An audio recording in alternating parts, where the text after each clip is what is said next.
오늘 말씀은 누가복음 19장 1절에서 10절 말씀입니다.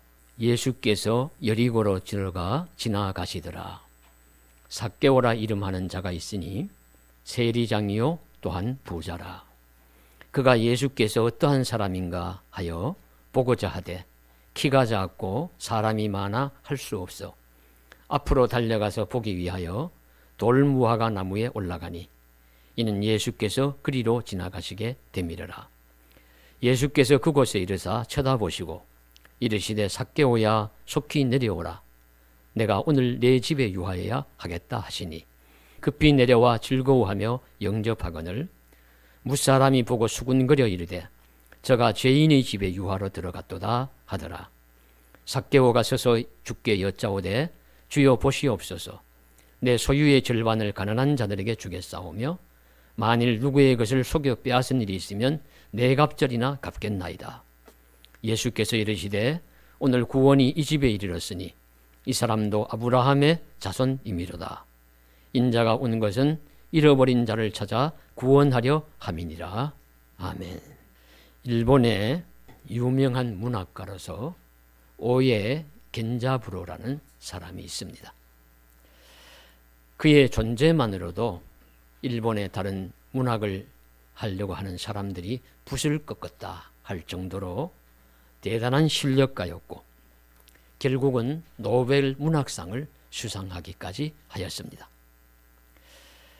일본 문학계의 거목이고 군계 일학과 같은 존재라는 평가를 받았고 20대에 이미 유명한 작가 중에 하나로 인정받아 당시에 유명한 일본 영화 집안의 딸인 유칼이라는 여성과 결혼을 했고 이 둘의 결혼은 당시에 일본 사회에서 최고의 선남선녀의 결혼이다, 혼인이다 라는 칭송을 받았다고 합니다. 이처럼 세상 부러울 것 없이 행복한 인생길을 걸을 것만 같은 그 부부도 삶의 속살을 들여다보면 그렇게 순탄하지만은 않았습니다. 그들은 1963년에 첫 아기를 낳았는데 가슴 아프게도 아이의 뇌의 일부가 두개골 밖으로 밀려나온 기형아였습니다. 의사는 수술을 하지 않으면 죽고 수술을 해도 장애인으로 평생을 살 것이라고 이야기를 했습니다. 그 부모는 아이를 낳기로 결심을 하고 출생과 사망신고서를 함께 준비하며 태어날 아이의 이름을 히카리, 빛이라고 이름을 지었고 수술을 결정을 했습니다.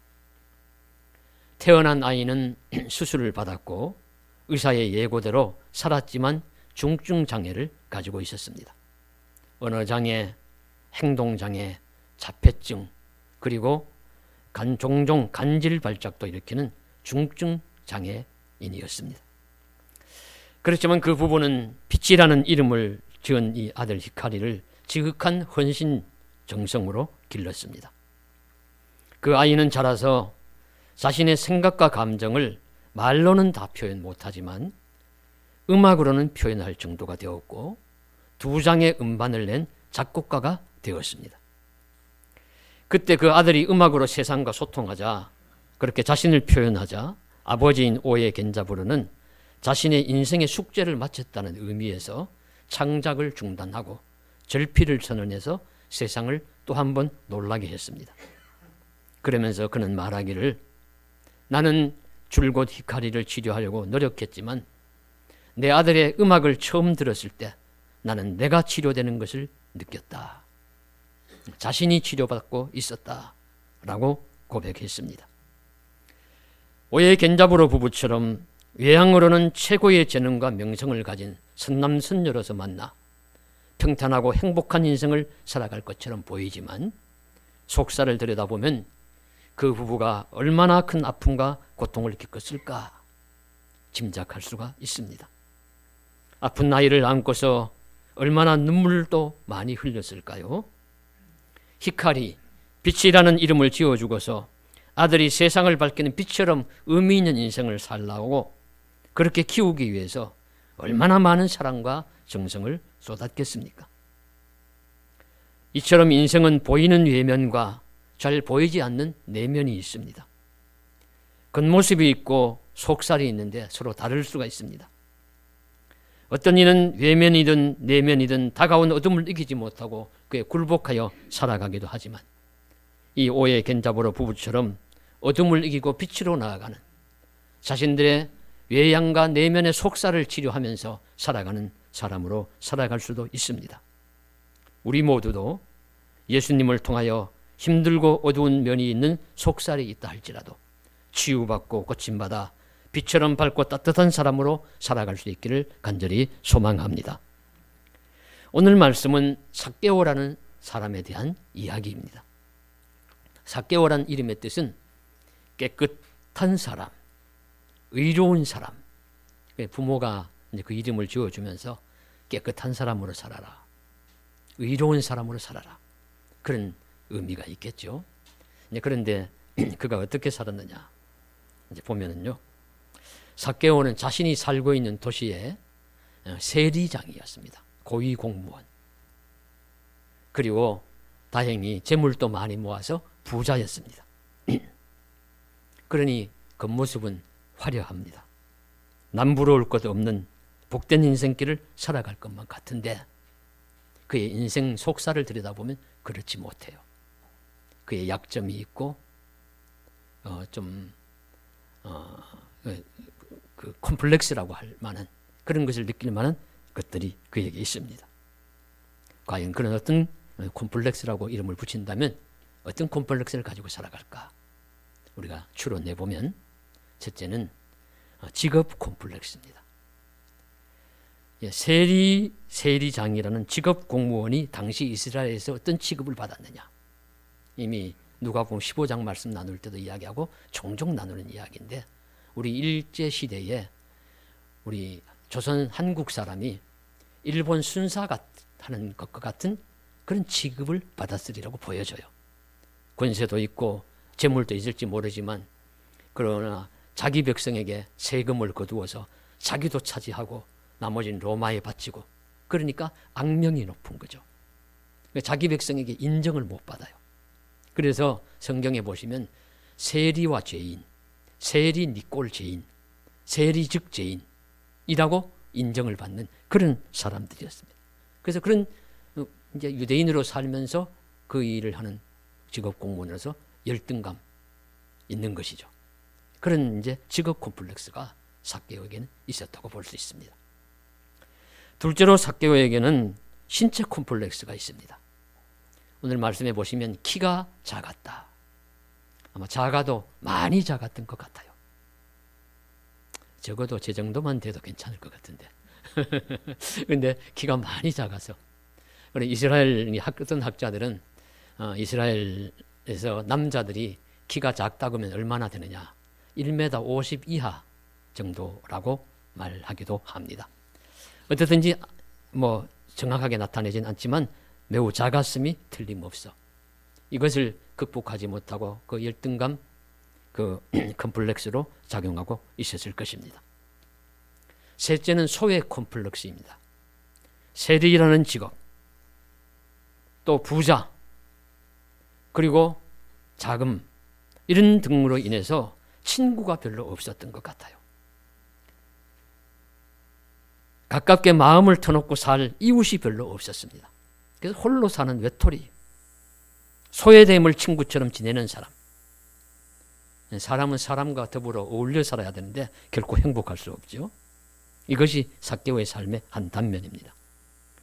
삭개오는 든든하고 안전한 직장과 직위를 가지고 있고 인생의 소중한 도구인 돈이 많아 그의 삶이 평안하고 순탄할 것 같이 여겨지지만 사실은 특수한 직업에서 오는 부담감, 신체적인 약점, 소외받는 삶에서 오는 열등감 등으로 내면적으로 시달리는 사람이라고 할 수 있습니다. 그러나 삶은 변화될 수가 있죠. 양지에서 음지로 갈 수 있지만 음지에서 양주로, 어둠에서 빛으로 나아올 수도 있습니다. 삭개오도 오늘 예수님을 만남으로 인해서 음지에서 양지로 나오는, 어둠에서 빛으로 나오는 삶의 역전이 일어납니다. 그 진지한 이야기를 오늘 말씀 속에서 우리는 살펴볼 수가 있습니다. 첫 번째로 주목할 것은 삭개오의 마음속에 예수님을 만나고 싶은 생각이 들었다는 것입니다. 지나갈게 읽을 것이 아니에요. 그의 마음속에 예수를 만나고 싶은 생각이 들었다. 그는 이제 여리고에 살고 있는 사람이에요. 여리고는 가장 유서 깊은 이스라엘의 도시 중에 하나입니다. 그러니까 이스라엘 백성들이 제일 먼저 가나안 땅을 지나서 점령한 곳이 여리고였는데 그때 성곽이 튼튼한 그런 성벽 도시. 그래서 고고학자들의 발견으로 보면은 주전 7,000년경에 이미 성곽 도시로 발전해 있었다. 그런 도시가 세계에 몇 개 안 돼요. 그러니까 예수님 오기 전에 1,300~400년 전에 여리고가 점령된 일인데 그때 이미 성곽 도시였고 그 전 6,000년, 7,000년 전에 이미 성곽 도시로서 발전해 있었던 그런 유서 깊은 장장 9,000년에 이르는 여리고의 역사를 가진 그런 도시였다고 합니다. 그런 도시에 세리장이고 부자로 살고 있던 삭개오가 예수님이 지나가신다는 소문을 들었습니다. 아직 예수님과 삭개오는 대면한 적이 없습니다. 소문만 들었어요. 그런데 그 마음속에 갑자기 예수님을 보고자 하는 마음, 예수님을 만나고 싶은 마음이 든 것입니다. 이 마음을 하나님이 넣어주셨다고 봅니다. 이것이 중요한 기점입니다. 아직 그는 예수님에 대해서 모릅니다. 예수가 어떤 사람인지. 그저 소문으로 예수님은 자기가 하나님의 아들이라고 한다더라. 소위 소수의 몇 제자들을 데리고 다니면서 병자들을 고쳐준다고 한다더라. 그런 정도를 들은 소문으로 만나고 싶은, 보고 싶은 마음이 생겼으니까 일종의 작은 호기심입니다. 그 호기심과 같은 이 마음이 들어는 것을 그는 품었습니다. 지워버리지 않았어요. 이 작은 시작, 출발이 삭개오에게 일어난 큰 은혜 사건의 기점이 됩니다. 출발점이 됩니다. 그래서 우리도 일상의 삶 속에서 어떤 선한 소원이 일어나면, 어떤 의미 있는 생각이 떠오르면 그것을 버리지 말고 간직하고 행동하여 시도하여 새로운 삶의 기점으로 만들어가야 합니다. 그리고 이 주변에 사는 어떤 분께서 그냥 평소에는 지나다니다가 어느 날 갑자기 마음속에 빗소망 교회 한번 가볼까? 그런 마음이 생기면 그거 품고 지워버리지 말아야 돼요. 지워버릴 수도 있어요. 에이, 가긴 뭘 가. 그럴 수도 있지만 내가 한번 가봐야지. 그럴 수도 있잖아요. 바로 실행에 옮기는 것이 필요합니다. 그런 마음을 주시는 것은 하나님이지만 그것을 실행에 옮기는 것은 내가 해야 할 일입니다. 하나님의 구원 사건은 하나님과 인간의 합작품입니다. 하나님이 그 마음을 주시고 하나님이 부르시고 하실 수는 있지만 그를 움직여서 자기가 해야 되는 것은 또 인간의 책임, 인간의 응답이 필요합니다. 그 비유를 우리는 알 수 없지만 분명한 것은 하나님이 넣어주시고 사람은 반응해야 합니다. 저와 여러분은 하나님이 주시는 선한 소원에 믿음으로 잘 반응하실 수 있기를 주님의 이름으로 간절히 소망합니다. 둘째로 이 예수를 보고 만나고자 하는 선한 소원을 실천에 옮기려고 집을 나선 삭개오에게 평탄한 대로가 열려 있었을까? 아닙니다. 예, 그가 그런 마음을 가지고 이제 길 밖에 나왔는데요.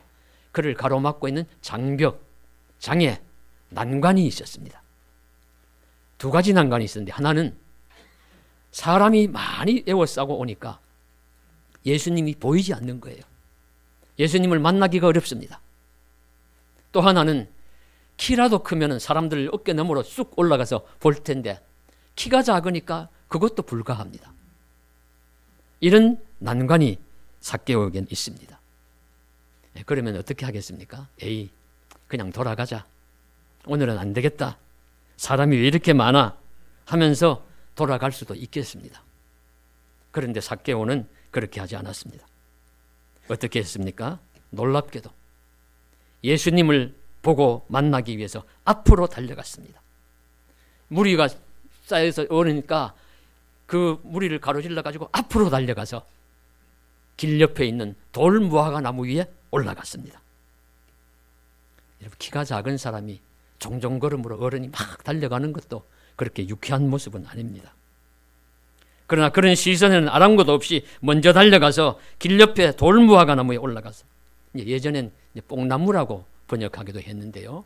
그러나 실제는 돌무화과 나무, 시코모레라는 것이 더 올바른 번역입니다. 박준서 교수님의 책 성지순례의 여리고편을 보면 실제로 여리고로 들어가는 마을 입구에 잎이 무성한 돌무화과 나무가 서 있고 그 나무 이름을 삭개오 나무라고 이름을 붙였대요. 그런데 그 이제 교수님 책에는 이게 진짜 그 삭개오 나무인지는 모르겠다. 2000년을 살아왔어야 되니까 확실치 않죠. 그 나무인지 알 수는 없지만 성도 여러분, 중요한 것은 난관에 부딪혔을 때 포기하지 않고 이렇게 앞으로 달려가서 나무 위에 올라가서라도 보려고 할 수 있는 사람이 얼마나 되겠습니까? 내가 세리장인데, 내가 점잖은 어른인데, 에이, 그냥 안 만나고 말지, 안 보고 말지, 포기하지 않겠습니까? 그런데 성도 여러분, 무엇이든지 선한 일, 선한 사건, 의미 있는 역사가 일어나려고 하면 분명한 것은 방해도 있고 막는 힘도 나타난다는 것을 기억하십시오. 되게 그래요. 무슨 선한 일을 하려고 하고 무슨 내 인생에 의미 있는 일이 일어나려고 하면 꼭 가로막고 방해하는 일들도 있게 마련입니다. 그러면 우리는 주저앉기 쉽고 포기하기 쉽습니다. 그만하자, 다음에 하지. 그러나 삭개오를 보십시오.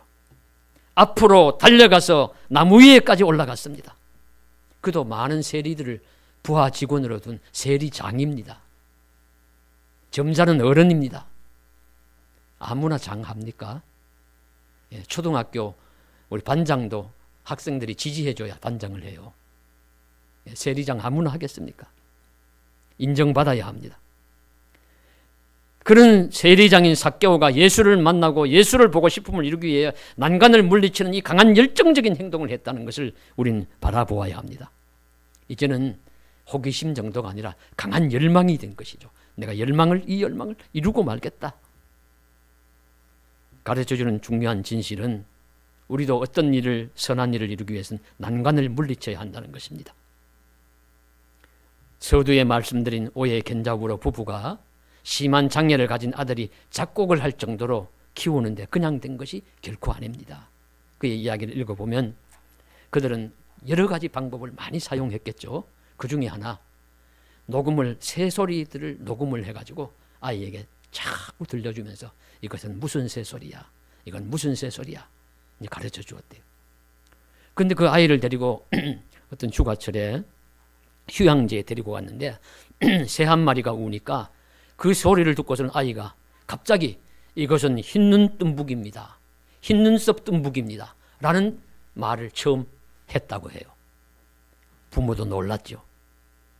그 후 새소리를 정확히 기억하고 발음도 녹음하여 들려진 아나운서 목소리를 흉내내는 것을 보게 되었습니다. 아, 이 아이는 청음이 뛰어나는구나. 그리고 그 아들에게 클래식 음악을 들려주니까 집중적인 관심을 보여요. 클래식 음악 선생님을 붙여주었어요. 그래서 결국 그 아들이 자신의 생각과 감정을 음악으로 표현하기 시작했습니다. 2장의 음반까지 낸 작곡가가 되었습니다. 이렇게 되기까지 부모가 얼마나 많은 크고 깊은 난관을 물리쳐야 했을까? 우리 충분히 짐작할 수 있어요. 삭개오도 먼저 달려감으로, 그리고 돌무화과 나무에 올라감으로 앞을 가로막는 많은 사람들을 넘어서고 자신의 장애인 그 작은 키라는 난관도 물리친 것입니다. 우리에게 필요한 것은 무엇이겠습니까? 우리도 예수님을 만나는데 가로막는 무리들이 있으면 그 앞으로 달려가야 하겠습니다. 내게 주신 선한 소원을 이루기 위해서는 나무에라도 올라가는 열정이 있어야 하겠습니다. 저와 여러분이 그런 난관을 극복하는 믿음과 열정을 소유할 수 있기를 간절히 소망합니다. 그러면 이런 삭개오의 행동에 대해서 예수님이 이제 어떻게 반응하실까 궁금하죠. 우선 생각할 수 있는 것이 주변에 사람들 막 옹이해서 같이 오니까 주변에 신경 쓰다 보면 위에 안 바라볼 수 있어요. 그냥 지나갈 수 있습니다. 그러면 이것은 의미 있는 사건이 되지 못하고 하나의 해프닝, 삭개오의 그냥 하나의 해프닝. 아이고, 내가 예수라는 자를 만나러 갔는데 나무 위에까지 올라갔는데 그냥 지나가더라. 이런 그저 하나의 사건으로 끝날 버릴 수 있어요. 그래서 지나가시다가 혹시 보았다 하더라도 아이고 어른이 거기서 뭐 하시오? 얼른 집에 돌아가시오. 이렇게 하고 그냥 지나갔으면은 또 아무 사건이 되지 못합니다. 그 삭 또한 실망했을 거예요. 아이고 예수라는 자 별 사람 아니구만. 그런데 예수님은 그냥 지나가시지도 않았고 무심하게 대응하지도 않으셨습니다. 예수님은 나무 옆에 도달하자 잠시 걸음을 멈추셨습니다. 그리고 나무 위에 삭개오를 쳐다보았습니다. 그리고 말씀하셨습니다. 삭개오야 속히 내려오라. 내가 오늘 내 집에 유하여야 하겠다. 삭개오야 속히 내려오라. 내가 오늘 내 집에 유하여야 하겠다. 여러분, 이 구절의 놀라운 점이 무엇인지 생각이 나십니까? 그냥 우리 읽고 지나가시면 안 돼요. 삭개오야 내려오라. 내가 오늘 네 집에 유하여야 하겠다. 예수님이 그를 쳐다보고 말을 거신 것도 대단하신데 그 이름을 알았다는 겁니다. 이름을 알고 불러주었습니다. 정확하게 불러주었습니다. 어떻게 이름을 알았을까요? 말씀드린 바와 같이 내용으로 보아서 삭개오를 만난 적이 없어요. 예수님은 여리고에 사는 사람이 아닙니다. 그래서 예수님은 예루살렘 가실 때 여리고를 지나쳐 들러가시는 곳일 뿐입니다. 그리고 어떤 유명한 사람이 지금 우리 서울을 가다가 우리 용인을 지나가는데 우리가 가서 그를 막 지나가는 것을 보기 위해서 막 사람들 속에 섞여서 보는데 지나가다가 그 사람이 딱 걸음을 멈추고 당신 아무개 아니오 이름을 불러준 것과 같은 그런 형국입니다. 얼마나 놀라운 사실인지 몰라요.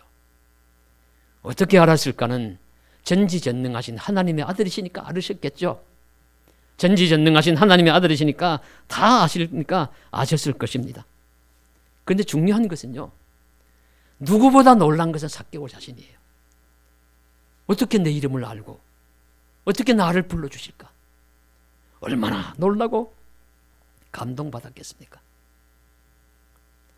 부교역자로 섬기던 교회에서 담임 목사님이 안식년으로 교회를 몇 달을 비웠을 때 김호식 목사님이라는 분을 이제 은퇴하신 원로 목사님을 설교자로 모시고 저는 부목사였으니까 제가 이제 예배 인도를 하면서 1부, 2부, 3부 자주 인도를 했습니다.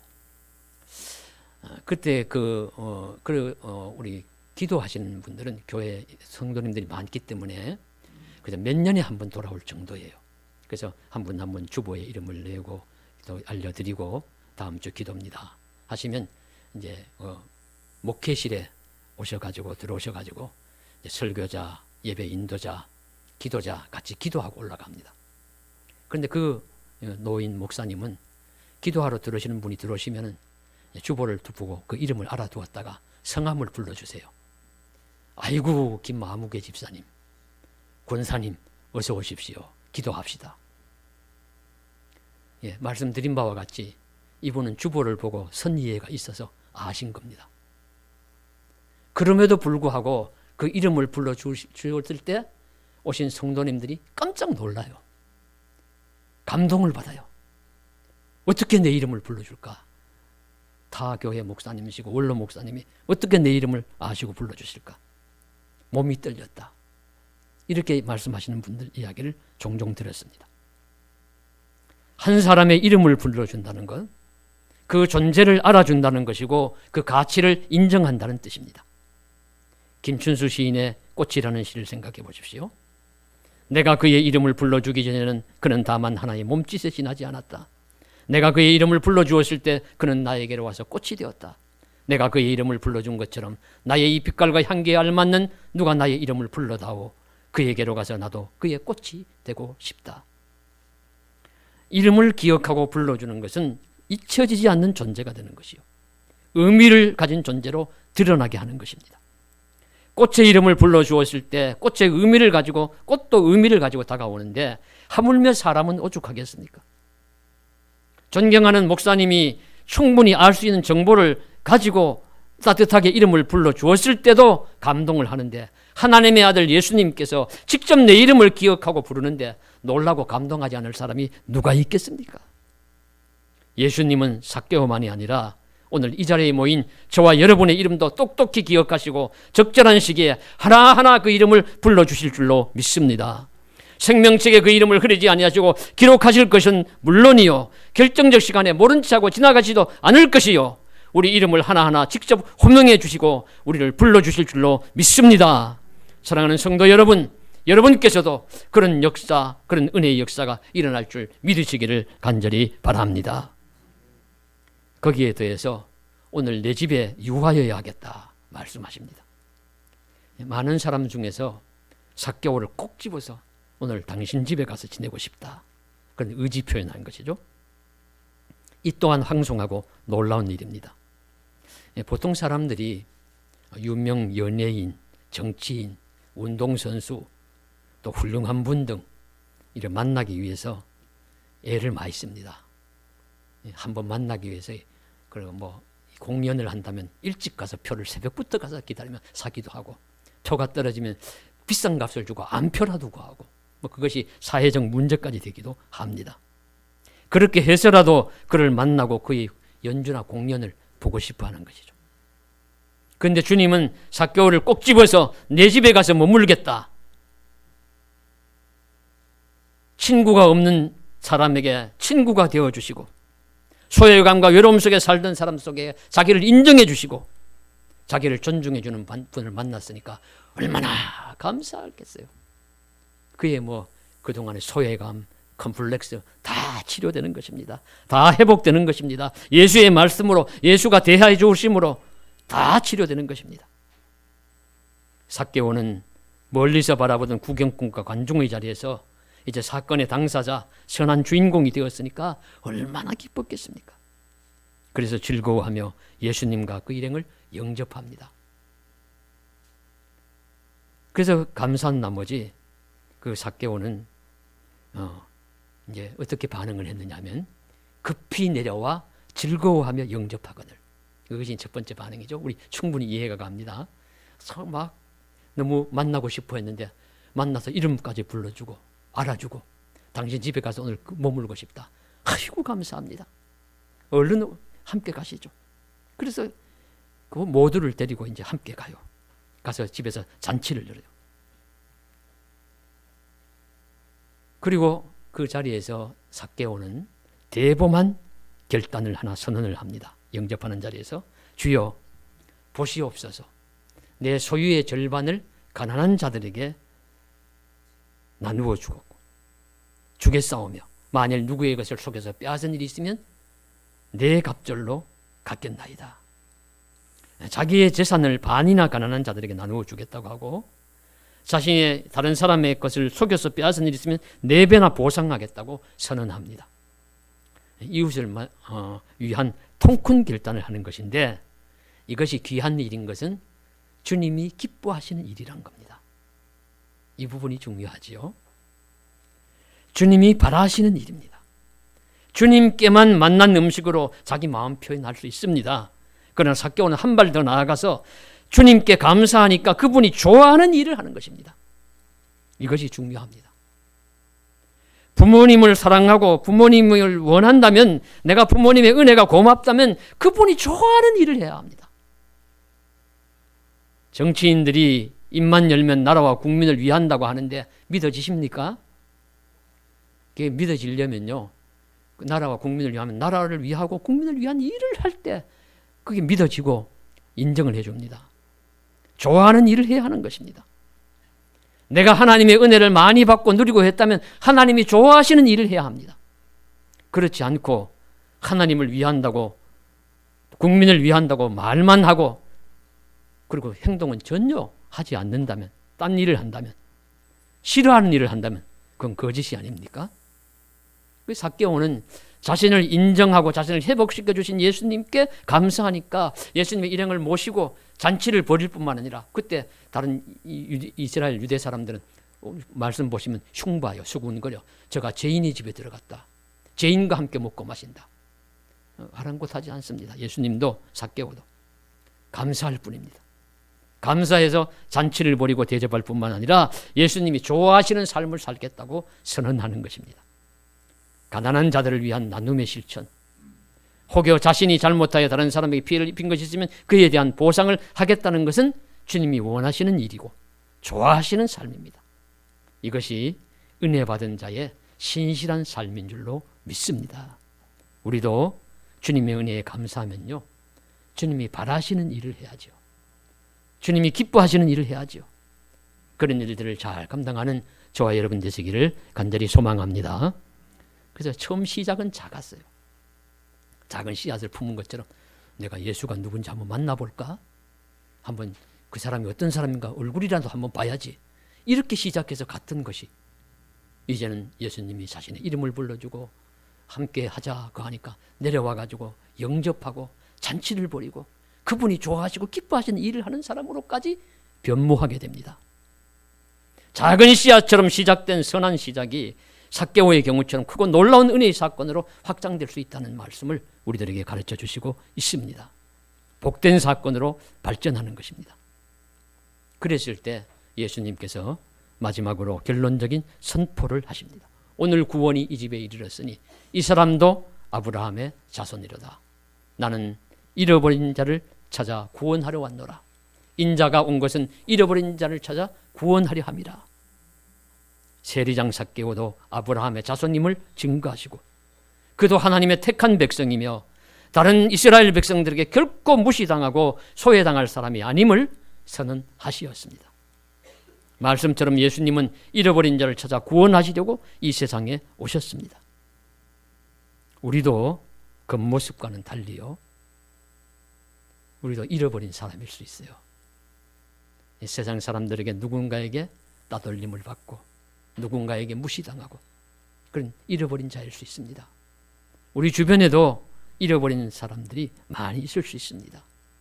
내 겉모습은 멀쩡할지 모르지만 내 속살은 상처 많이 얼룩지고 큰 상처로 고통받으며 살아갈 수 있습니다. 그런 사람들 모두가 다 난관을 이겨내고 주님 앞에 나아가야 합니다.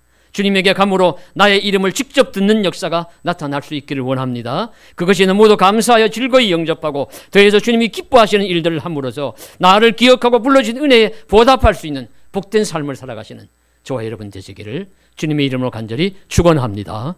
기도드리겠습니다. 사랑하는 하나님 아버지, 삭개오는 여리고의 세리장이고 부자였지만 좀 여러 가지 인간적인 약점과 내면적인 상처로 또 불행하고 어렵고 힘든 삶을 소외받는 삶을 살아가는 중이었다고 봅니다.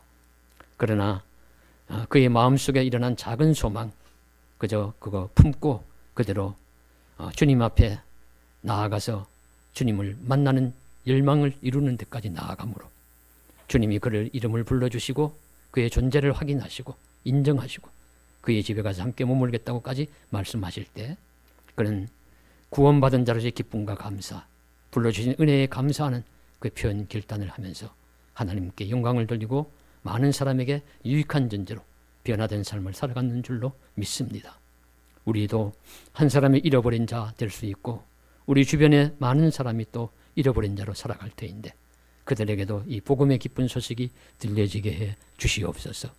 마음의 선한 소원이 일어나게 하시고 그것이 씨앗처럼 땅에 옥토에 심겨진 씨앗처럼 잘 자라서 30배, 60배, 100배의 열매 결실을 맺게 하여 주시옵소서.